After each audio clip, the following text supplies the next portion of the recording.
The White House has denied an explosive media report that Donald Trump revealed highly classified information to the Russian foreign minister and ambassador last week. The Washington Post claimed the president jeopardized a critical source of intelligence relating to Islamic State. Now, earlier on Checkpoint, we spoke to David Swerdlick, who is assistant editor at the Post.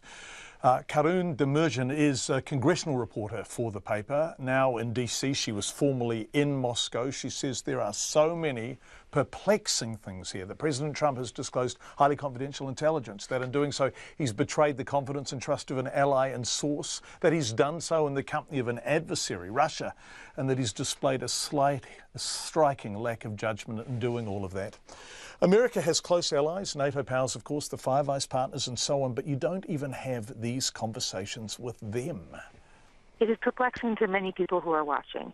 I mean, look, if it were New Zealand that he was divulging things to, that would still be problematic. You're not supposed to be unleashing this sort of highly classified information for many of the reasons that I listed. But yes, there's an added layer of what is going on here when the entity, the people to whom you're divulging this information are representatives of an adversary nation. Now, maybe we're not enemy nations with Russia. This is not the Cold War, but they're an adversary, and very, very few people, including high-level Trump advisors, would say that Russia's a friend. But yes, Russia does seem to be sitting on the president's brainstem, whether we're talking about, you know, the allegations that there was collusion between his campaign officials and the Kremlin, or we're talking about the isolated episode of the Comey firing, where he even said in that NBC interview that, you know, he said in the letter that he appreciates that Comey told him that he wasn't under investigation, which is a conversation we haven't been able to, you know, verify actually took place. But in itself is problematic if that was happening, because you're not supposed to do that if you're investigating the president. And also the interview he gave, where he was saying, okay, well, we drafted this memo about the Clinton emails, but I was going to fire him anyway. I didn't like this Russia stuff. I thought there was a witch hunt about the, you know, Trump-Russia, it's all made up. So clearly the Russia storyline, the Russia element, I should have said, keeps surfacing in these different ways. And if you're anybody that works in the United States, you wonder what's next. What does this mean as an example of what might happen in the future, particularly vis-a-vis the Russians, but in any situation. And so you've just got a whole bunch of, I suppose, raised eyebrows is the most innocuous way to put it, and, you know, people becoming absolutely apoplectic, worrying about what this means is the more strong way to put it. But certainly everybody, I mean, Democrats are outraged, and Republicans are very perplexed and wanting answers from the White House, and not just accepting the line that, oh, well, you know, he was in his rights and the article is wrong. These are fairly serious allegations, and they're coming from the Washington Post first.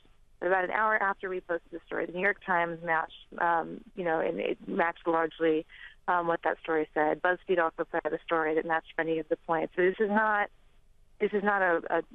we're standing by the story, but even if you were to question the Washington Post, it's not like other news organizations of repute have not also backed up points that we made that call into question what went on here and whether it was appropriate. I don't think anybody's saying it's illegal, but sometimes appropriate and something that's discomforting is all that matters. Karun, you said the Democrats are outraged. Of course they are. That's their default setting with Trump, right? But the Republican response... So many options. Yeah, exactly. I mean, that's it. It's autopilot outrage. But the Republican response is fascinating, because if we look at where the Republicans are brittle, it's around national security, right? And it is around protecting America in the world and working with your allies and keeping your enemies at arm's length on matters of national security. Now, Trump has compromised that. And that plays to Republican, I was going to say paranoia, that's not the right word, but this does set Trump offside with his own national security establishment, doesn't it? Yeah, I mean, look, this has been a difficult thing for the Republican Party in general. The Republican Party, tends to take a really tough view on Russia, a very fairly hawkish view on Russia. And the bulk of the party is still there. Now, they've been trying to carve out space for the Trump administration to operate. What many of them are saying, in order to kind of, again, toe this line and thread the needle, really, and find a middle ground, is saying, look, the White House is denying the reports. I've learned my lesson in past, episodes not to necessarily trust the news just at the outset, so I want to understand what's going on here. But they're doing it with a very different tone. They're demanding answers from the White House, saying they want a reckoning, saying they want a laying out of the facts, wanting a fuller explanation than the White House has given in the few hours since we posted this report. And many people are saying more privately that this is a total mess.